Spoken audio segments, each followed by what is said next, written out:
est-ce que mën nga ñu expliquer façon hépatite yu am parce que dañuy dégg ay A B C lan mooy seen différence. bon xam nga hépatite moom bon dañuy def focus peut-être ci hépatite B bi parce que moom moo gën a fréquent. mais aussi moo gën a sonal doomu aadama yi. mais bon boo xoolee hépatite yi am na yoo xam ne bon comme hépatite A hépatite yëpp day attaquer foie bi. parce que hépato c'est le foie. donc loolu moom moo tax ciblage boobu moo tax ñuy wax hépatite mais par rapport ak seen différence am na yoo xam ne peut-être ay jaaree ay symptômes yu ndaw lay am.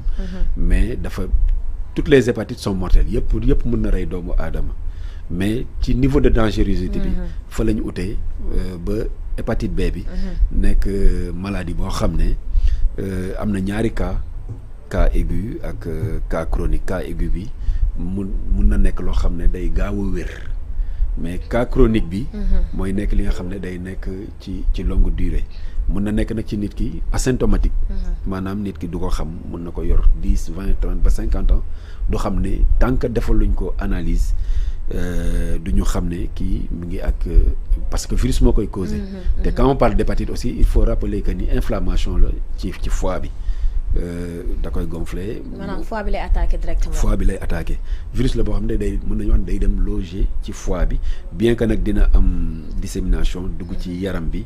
jaar ci sang bi. ba loolu moom mooy indi par exemple mode de contamination yi par le sang par la salive wala objet souillé yoo xam ne surtout en milieu médical. ñu laal loo xam ne c'est souillé ak aussi y a la transmission sexuelle. ak transmission mère enfant.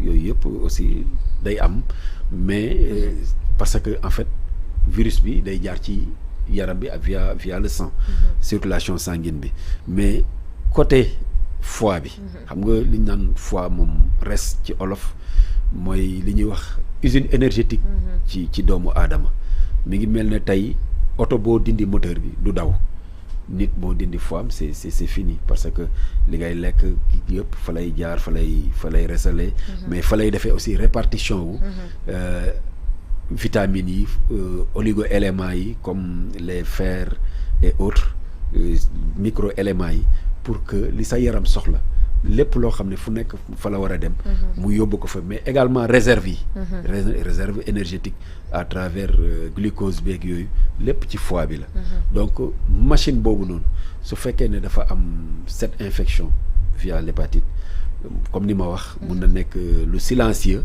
pendant une longue durée mais bés bu commencé agir ba nga xam ne nag léegi nag dañ naan kii il est malade de l'hépatite B parce que am infection être infecté par l'hépatite B ne signifie pas être malade mais bu symptômes yi commencé feeñ fi muy évoluer nga xam ne mën na dem ci cirrhose mën na dem ci cancer du foie donc foofu la danger bi vraiment di entamer mooy bu maladie bi commencé manifester wu ci signes yi aussi nga xam ne dañ ci am li ñuy wax jaunissement des téguments yi nii di jaune buy tuur ndox muy jaune bët yeeg yooyu di jaune loolu ictère bi la quoi voilà parce que en réalité bile bi vraiment day fekk mu atteindre ko donc sécrétion biliaire yi di jaar ci deret bi moom mooy indi jaunissement yooyu mais docteur lan mooy joxe exactement hépatite bi maanaam lan moo koy causé lan moo koy joxe xam nga virus la tey mi ngi mel ne comme ni ñuy waxee bon pour wax ko de façon générale mi ngi mel ne comme tey ni ñuy waxee virusu sida virusu grippe ak yooyu c'est-à-dire benn doomu jàngoro la mais benn doomu jàngoro boo xam ne bëri na ci réew yu mu am fi ñu ko gën a ràññee comme suñu Afrique subsaharienne bi ak yenn zones yi en Asie am na zone yu mu bëri am na zone yoo xam ne bëriwu fa mais dafa am loo xam ne contamination mode de contamination ni muy wàllee c'est-à-dire nit ki fi mu koy jëlee mooy soit mun na ko jëlee ci piqûre mun na ko jëlee ci relation sexuelle maanaam ci sëy mun na ko jëlee ci nàmp comme bébé buy juddu ci nàmp mun na ko transmission salivaire mais boobu lu rare la parfois même mun nañu wax exceptionnel mais day am. non tuuti pourcentage. voilà parce que lu bëri dañuy dégg ni salive da koy joxe. waaw mais pourcentage bi dafa faible parce que ci salive mooy comme koo xam ne peut-être gémmiñam infecté na rendre ci compte mu am ci salive bi mu am kii wu sang quoi déchet de sang ak yooyu moom moo koy indi moo tax mu nekk lu exceptionnel. lu rare mais transmission mère enfant comme ci kii wasin. voilà mun na ko jox doomam. donc yooyu yëpp nekk na ay modes yoo xam ne mun nañ ko contracter maladie bi. mais du nekkul loo xam ne ci ay mala lay jógee wala nga lekk zaaru kii. non yooyu du ko joxe yooyu mënoo ci jëlee hépatite. mënoo ci jëlee hépatite B. d'accord Aïssatou nuyu naa la. fay naa la Marie-Jeanne au plaisir de vous retrouver mes très chers Ange Marie Sambou docteur Kama lay nuyu di nuyu internautes yi Marie-Jeanne man ma question c'est comment yan symptômes en fait la nit ki di wane ñu mën a tax ñu xam ne kii am na hépatite B. bon xam nga bu ñu demee ci symptômes yi. symptômes yi doyul tant que nit ki deful test. d'accord mënuloo am confirmation ci symptômes nag ci ay suspicion ngay am. parce que léegi maa ngi wax jaunissement des téguments. parfois ci kaawu palu. am na ni ko nit ñi di tuddee naan xam nga dafa pëyis. dafa pëyis xam nga dañ koy wax nit ki dafa pëyis. pëyis ñu ci bëri bon hépatite B bi la ñuy def allusion. mais parfois ci siburu. mën nga am cas yoo xam ne da ngay am jaunissement des téguments. ñu foog ne hépatite B la fekk bu ñu traité palu bi mu bàyyi parce que da ngay am une affection hépatique maanaam day sibru mun na laal kii bi donc loolu moo tax ma ne loolu doyul gaaw a sonn bokk na ci symptômes yi ak yeneen ay biir yu metti ak yooyu bëri na parfois mu def la amaigrissement yooyu yëpp ay symptômes la mais c'est pas des symptômes fiables c'est-à-dire li nga xam ne moo mën a déterminer ni kii am na ko wala amu ko il faut que mu dem hôpital ñu defal ko analyse pour vraiment résultat bi ne kii am na hépatite B. kon symptômes yi xanaa dañoo similaire par rapport paludisme ak hépatite B. moom laa wax dama ne non du palu rek parce que même ci grippe ci état grippal mun nga am symptôme mais doo am ictère. d'accord mais par exemple fi nga xam ne par exemple ci à l'œil nu fa la nit ñi di basé wu souvent pour ne kii lii moo ko dal mooy mu yeneen symptômes yëpp mun na daje. duñ ko xalaat mun nañ xalaat palu mun nañ xalaat leneen mais bu amee jaunissement wala muy tuur ndox mu coloré. mun nañu xalaat ni kii daf ko am mais dama ne loolu doyul. parce que nit ki mun na am loolu te fekk amul hépatite B. donc tant que léegi nag mais yooyu nag suspicion yi bu amee. te la wax nga dem defi analyse defi test bi. d'accord ban urgence sanitaire lañ war a teg parce que actuellement on nous parle de am na presque 1 million de personnes yoo xam ne dañoo infecté. benn urgence sanitaire bi gën a fiable gën a valable mooy la vaccination. vaccination ñàkku ci xale yi di soog a juddu ak aussi ki dem defi test bi xam ne amu ko mu jël mu jël ñàkk bi c'est-à-dire. type ñàkk bi bëri na ay façon mais ci prise yi nga xam ne moom lañ doon jël à trois injections ngay jël à 1 mois d'intervalle def benn rappel 1 an rappel après 5 ans après 10 ans donc loolu dalay protéger mais mooy ci ki nga xam ne amu ko mais ki nga xam ne aussi dem na ci zone endémique même chose ba xam moom amu ko bu ko amulee mu aar boppam ci loolu léegi nag bu fekkee ne vaccination bi disponible wala yooyu yi si des nag moom mooy par exemple ngay def bu dee comme par exemple éviter transmission sexuelle rapport protégé booy am partenaire aussi na fekk mu nekk partenaire boo xam ne yow leer na la ni amu ko pour nga éviter aussi contamination yi ñuy wax même bu raaree par la salive wala objet tranchant laal leen laal kii laal gële wala bon peut-être côté seringue moom amatul parce que autojetable yi la ñuy utiliser partout yooyu moom dépassé nañ ko di utiliser seringue pour kii ak pour kële même ci vaccination amatul donc ci contexte yooyu daal mooy nekk li nga xam ne mën nañ ko def pour aar doomu aadama yi. d'accord mais ku am hépatite B une fois est-ce que su fajoo ba wér mën na amaat encore hépatite. bon hépatite B bi nga xam ne par exemple cancer aigu xam nga boobu mën naa wax ni nit ki mën na ci wér.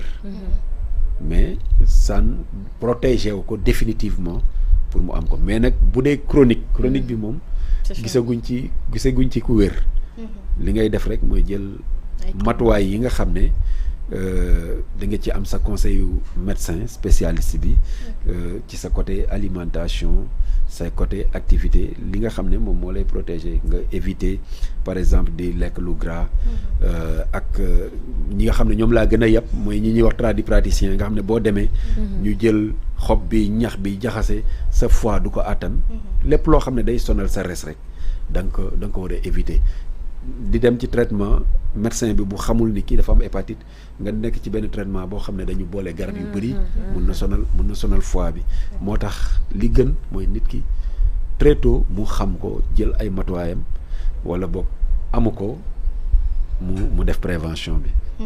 Des fois dañuy dégg médicament traditionnel ñuy def publicité ñu ne dañuy faj hépatite B est-ce que loolu c'est vrai. ban par exemple. paa yi marabu yi des fois dañu naan ñoom dañuy faj hépatite B. am na garab bu ñuy wax bakis. bakis dañ koy utiliser. reen bi ak même beneen bu tudd sangol. dañ koy utiliser pour ne dañuy traiter hépatite.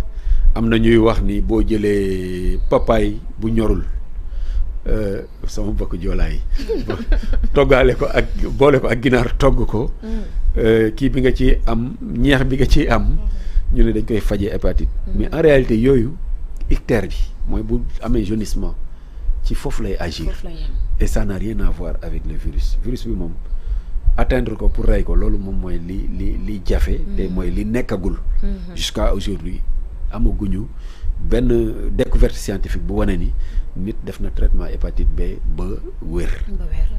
léegi nag gars yi tradipraticiens yi moom. traitement symptomatique la ñuy def man bi ma nekkee xale dama daan sama yaay bon on habitait au camp de Thiaroye garabu niim bëri na. su ma sibiruwaan daan jël parfois xobu niim. dugal ñu ko ñu tëdd ci.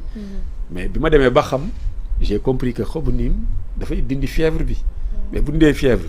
xëy na mën nga am chance nga wér spontanément mais du xobu nim bi moo la faj parce que xobu nim bi dafa am traitement symptomatique lay def donc parfois ñu bëri dañuy ñëw ci traitement symptomatique nit ki bu tanee ba commencer vaquer à ses occupations parce que dafa tëddoon ñu jàpp ni wér na mais fekk par moment parfois c'est moment boobu lay gën a exposé parfois sax day accélérer maladie bi et c'est ça qui est dangereux. docteur ñu gis ne jamono ji ñu toll ñuy utiliser aphrodisiaque dafa bëri donc si je comprends bien bu fekkee ne hépatite ci foie bi lay attaqué alors que loolu aussi dafay am impact aphrodisiaque boo ko utiliser dafay am impact ci li nga xam ne moo di foie bi donc le contact de l'hépatite et de l'aphrodisiaque ça peut créer une benn fait boo xamante ne lu dangereux lay doon ci nit ki. xam nga aphrodisiaque képp ku koy utiliser da nga war a am d'abord avis médical kenn waru ko jël de façon spontanée. moom boo demee ci koñ yi moom. waaw mais parce que quelqu'un ku am problème cardiaque day exposer boppam ci aphrodisiaque l'hypertendu day exposer boppam ci aphrodisiaque yi. léegi le foie comme wax naa la ko c'est l'usine énergétique. yow bu fekkee ne aphrodisiaque bi dafa am effet ci say veines parce que vasodilatateur la day faciliter lu bëri pompage du sang bi ci yenn zones yi. léegi moment boobu noonu mënul bañ a laal foie bi day am effet ci foie bi parce que transformation bi yëpp fa lay amee pompage bi nga xam ne mooy am ci xol bi pour sang bi circuler par force day am effet ci sang bi parce que fa lay puiser nutriments yi nga xam ne moom lay distribuer ci yaram bi ba ci oxygénation bi ci cerveau bi mais yooyu yëpp mais dafay exposer nit ki. am na nag ñun nag lu ci bëri nit ñi seen satisfaction individuelle la ñuy rechercher et puis nga jël benn médicament nga am ci satisfaction rendre compte ni tu es en train de t'autodétruire le jour où nga egg fenn fi non seulement médicament bi du la munal li nga ko doon doyee mais fekk le danger est là imminent voilà et irréversible parce que du dellu ginnaaw. loolu mooy danger bi quoi. d'accord mais hépatite ak VIH ban moo gën a graaw. man j'aurais dit que ni moment bii ñu toll hépatite bi moo gën a graaw par rapport ak prévalence am parce que VIH bi quelque part c'est presque maîtrisé su ma jëlee Sénégal parce que je parle pas de l'Afrique centrale. nga xam ne egg na ay taux yu extraordinaire. mais ci wàllu jël matuwaay parce que aussi comme li ma wax hépatite. nit ki mën na dund ak moom plus de 60 ans. non terew ko dund. te du sax xam ne am na ko. parce que du am benn symptôme du am dara du xam sax am na ko nit ki mun na ko am aussi di dundam ba 70 ans 80 parce que lii rey nit c'est pas la maladie tout le temps nit ki mun na am hépatite après leneen yóbbu ko quoi voilà donc alors que VIH moom délai dafa gaaw quelqu'un ku contracté VIH sida ci li ma ci xamoon à part gëstuwaatuma ci lu yàgg mais au bout de 5 ans symptômes yi day manifester wu facilement mu accéléré wu quoi contrairement à l'hépatite nga xam ne mën nga dund ak moom lu yàgg quoi. d'accord ban conseil ngay jox koo xam ne am na hépatite mu bañ ko wàll ñoo xam ne ñoom la dëkkal. waaw d'abord mu jël ses dispositions par rapport ak type de protection yëpp. lépp luy contact de sang daf ko war a éviter bu fekkee ne ku am jëkkër la. te jëkkëram amu ko. donc la protection daf ko war a def ci ay relations sexuelles am salive bi aussi ça expose donc lu ñu bàyyi xel c'est contraignant mais nit ki aussi bu dee yéene nga nit ñi jàmm yow yaay def li nga xam ne moo leen di aar. mais boobaa est-ce que couple mooy yu quoi mooy tuflif quoi. boobu moom dina xaw a compliqué. moom laa ko moo tax ma ne boobaa est-ce que couple yi nekkati nañ couple. ah bon c'est-à-dire quand su fekkee ne en fait am nañ hygiène bucco-dentaire ba nga xam ne saignement amul ci ñoom ak yooyu mais amul problème. voilà parce que toujours c'est le sang soo gisee ñu minimiser cas wu salive transmission salivaire bi. mooy pour ñi nga xam ne peut-être dañu am problème bucco-dentaire. waaw une question par exemple xam nga suñu tata yi des fois si dugg gis tata bi dafa xat ah am na ñoo xamante ne ñoom mënuñoo dugg bu ñu duggee tata bi moom wax moom kenn mënu leen ko tere am na ñoo xamante ne bu ñuy wax moom dañuy génnee salive léegi est-ce que boo dendee ak nit ki muy wax di génnee. non yooyu mënu la ko jox. loolu mënu la ko jox par exemple tu parles des postillons quoi. waaw des postillons non yooyu mënu la ko jox. non yooyu mënu la ko jox. contact direct bi moo la ko mën jox.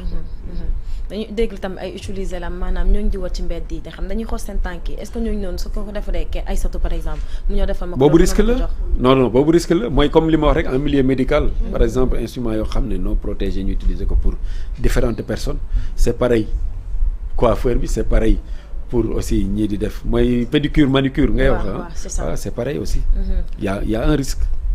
ñu dégg itam récemment ñooñu di jaay ci TikTok bi seen tuflit su dalee ci seen lekk bi soo ko lekkee fekk ñoom ñu am feebar mën na la jàpp. non là je ne crois pas. parce que foofu aussi gaawul quoi. parce que aussi virus bi exposé au milieu extérieur aussi dafay fragiliser wu. donc transition boobu noonu. léegi par exemple man su ma amee mburu soo amee. su ma nga bokk ko su ma amee mburu ma xam ba ma jox Marie-Jeanne moom. non bul ko bokk. bul ko bokk rek pour par prudence loolu moom bul ko def quoi. kon moom léegi xambante mburu moom xam bu jox keneen ki mu xam bu moom am. non yooyu sax généralement comme li ma la wax xam nga bu ñuy wax transmission salivaire day nekk un contact. day nekk au contact donc la transmission peut être rapide parce que day conserver mais li ma la wax dans le milieu extérieur transition boobu noonu ci mburu noonu yooyu grawul quoi yooyu mun na bañ a graw mais il y a un risque le risque lu mu faible il faut considérer que c'est un risque. kon café Touba yi dañ ko war a bàyyi di ko bokkoo léegi. non xam nga café Touba naan ni joxe loolu moom genre. mais mën nga naan nit ñi amuñu problème boobu noonu. affaire bi des foofu yuuti des foofu. en tout cas daal peut-être pas ci café bi mais ci récipient bi. waaw donc il faut l'éviter rek. il faut l'éviter. Aïssatou. D'accord. J'ai une question, mais qui sort carrément du cadre de l'hépatite B. Tu vois, le santé en général, il y a beaucoup de difficultés dans ce secteur-là. Qu'est-ce que vous pensez que vous pouvez faire, par exemple, le secteur bobu nous développer? Secteur santé. Ouais. Bon, secteur santé bi bari na aspect yu ñu war a laal. léegi rek ñi ngi wax accueil dans les hôpitaux. mais aussi infrastructures yi. dans différents secteurs comme par exemple maa ngi wax ci àll bi en brousse mais également la santé de proximité parce que dañu war a veiller nit ki moom xam nga santé sécurité la d'abord santé sécurité la il faut sécuriser la santé des personnes dañ ko war a def la communication la sensibilisation dañ ko war a def mais man fi may gën a appesantir mooy ci infrastructure yi mais avec également veille parce que quand je dis veille une autorité en matière de santé ku mu munti doon nag que ce soit le directeur que ce soit le ministre que ce soit le directeur de cabinet descendre sur le terrain dafa baax de façon discrète ma jël benn exemple bu banal un ministre de la santé bu jékki-jékki ñëw à l'hôpital de Pikine fekk nit ñi identifié wuñ ko mu ñëw avec une voiture banalisée ñëw toog ci salle de consultation toog di waxtaan ak maladie wala muy waxtaan ak accompagnant yi wala mu ñëw toog seen biir jullendoog ñoom ci benn moment pendant ces heures perdues mais il peut être renseigné sur ce que vivent les populations en matière de santé nga ñëw à l'improviste tu viens nga ñëw ci benn directeur ñëw ci bureau heure bi nga xool ba xam réellement mi ngi liggéey wala nga xool bu liggéeyul aussi mu mun a justifier son absence dafa nekk ci séminaire dafa nekk ci mission lan moo tax nekk fi dafa baax parce que am na information yu lay remonter duñ la remonter jamais la bonne information dañ lay remonter li ñu bëgg nga xam ko ngay dem dans les régions di xool lan la population yi di dund en matière de santé il faut être proche des populations parce que man aussi man li ma dul d'accord rek mooy quand tu n'es pas aux affaires mën nga xam li xew mais quand tu es aux affaires nga créer benn voile li si des xamatoo ko nga bëgg ñu lay indi information mais mënoo am la bonne information beneen bi aussi l'accessibilité aux médicaments te pour rendre ça accessible aussi il faut que ñu am cette souveraineté pharmaceutique li ñuy importer ci médicaments li ñuy utiliser ci ay médicaments étrangers économiquement ñoom la ñuy dundal nous on perd mais également ça rend le produit très cher donc inaccessible ci benn frange de la population du ñëpp ñoo ciy jot beneen bi mooy la protection sociale la couverture en matière de santé tey waroon nañu mën a toll foo xam ne ku feebar boo demee hôpital tu n'as pas besoin na nga am une pièce rek booy justifier li si des soit une mutuelle bu lay jël en charge wala que l'État prenne ça en charge en matière de protection sociale ou bien assurance mais war nañ ko mën a modéliser ba nga xam ne tey le milliardaire bi ñu tëj ci kaso bi parce que dafa détourner xaalis mais xaalisam mën a dimbali ki nga xam ne amul moyen pour jënd ne serait-ce que benn paracétamol. Effectivement. Cette solidarité cet équilibre là dafa war a am. couverture maladie universelle yéen a ngi koy doxal wala boobu aussi bokk na ci ñi ngeen dindi. léegi c'est sur le tout dans couverture santé. je pense. ba moo nekkoon CMU. boobu tamit da ngeen changer tour bi. tour bi lañ changé. waaw CMU couverture maladie universelle. waaw ba maladie la woon léegi santé la quoi c'est plus large. c'est plus vaste. D'accord. mais man je dis que tey cette couverture santé universelle yow yaa ngi ciy bénéficier wu xam naa xamoo ko sax. man yàlla dimbali na lu may dem ci hôpital moom c'est histoire de dire que il faut qu'on rende l'information accessible aux populations mais également ñu faciliter nit ñi pour que ñu mën ci bénéficier wu parce que information rek doyul mais nga am ci accès aussi dafa am solo accès à l'information mais accès aux produits loolu nag liggéey la bu yaatu liggéey la boo xam ne dafa war a am une portée nationale parce que ñëpp a ko war a yëg que ce soit le chef de village que ce soit le marchand ambulant que ce soit c'est-à-dire le paysan l'éleveur c'est-à-dire ñu bañ ko yemale rek parce que yu bëri bu ñu koy wax day yam ci milieu ñi ñu tuddee intellectuel te bu ñuy wax le milieu intellectuel mooy quelque part un secteur privé d'alphabet ak un secteur public d'alphabet mais ñi nga xam ne par exemple jànguñu se amuñu yenn xam-xam yi amuñu yenn possibilités yi duñ ciy bénéficier wu. D'accord si médicament bi ñu dégg ni Sénégal jamono ji dafa bëgg a jël li nga xam ne moo di suñu plante ñu defar ci ay médicaments. waaw loolu bañ ko waroon def tamit man dama li may wax toujours dama ne nattu daf ñu dal ci ñi nga xam ne ñoo ñu jiite woon ba moment bi ñu egsi fii. tey waroon nañu mën a weesu foofu waroon nañu mën a parce que tey les universités sont là. La recherche. xëy na ci nguur gi lañ commencé di teg ay jalons pour vraiment favoriser la recherche mais ñu bëri bu ñu amee seen diplôme li ñuy xalaat mooy dem liggéey jàppale seen njaboot fonder un foyer jàppale seen i parents yi investiroon seen jàng mais pour nga am dans la conscience ni war nga mën a rechercher faire des découvertes pour les générations futures ñun nekkul woon suñu culture te pourtant occidentaux yi américains mais seen culture boobu noonu moo tax tey ñun ñuy bénéficier wu ci ay médicaments donc tey on a un pas à franchir mais loolu doyul man li may wax mooy il faut qu'on industrialise ñuy defar suñuy plante ñu ciy mën a def ay découvertes ñu ciy mën a produire des médicaments accessibles parce que plante dafa vaste quoi dafa vaste boo jëlee benn plante mun na am ay principes actifs c'est-à-dire li nga xam ne mooy faj ci garab gi mun na am façon yu bëri yu ci ne am yoo xam ne dafa toxique te yooyu il faut nga ràññee leen pour extraire leen parce que yooyu boo ko utiliser boo defee infusion benn garab wala nga def décoction mi ngi mel ni nga defar ataaya mais li nga ci am ci principe actif dafa bëri am na yu baax mais am na yu toxique mais bu fekkee ne yu baax dafa ëpp doole yow loolu nga ciy bénéficier loolu rek ngay gis mais li lay yàqal doo ko gis tey ci ataaya comme ni ma ko tuddee nii de façon kii ci la ñu tiré bon ni mu amee café ataaya théine bi ak caféine benn la c'est la même molécule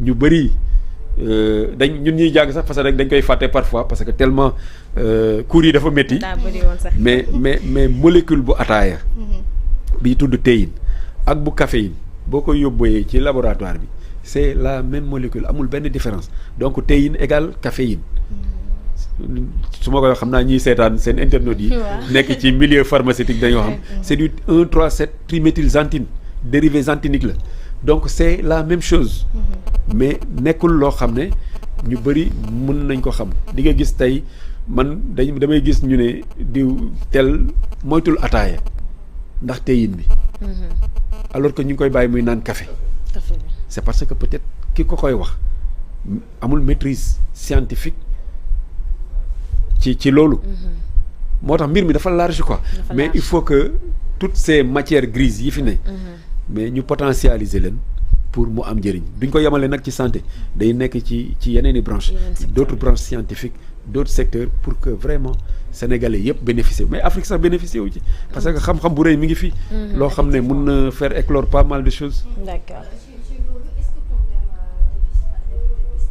ci hépatite B bi ça coûte cher. Non, ça coûte pas cher dans les centres de santé.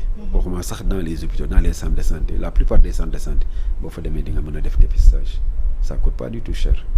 Pas du tout. Je pense que ticket rek ngay jënd après c'est fini de. Ticket ngay jënd non am na sax fooy dem en fait dañ koy tarifé.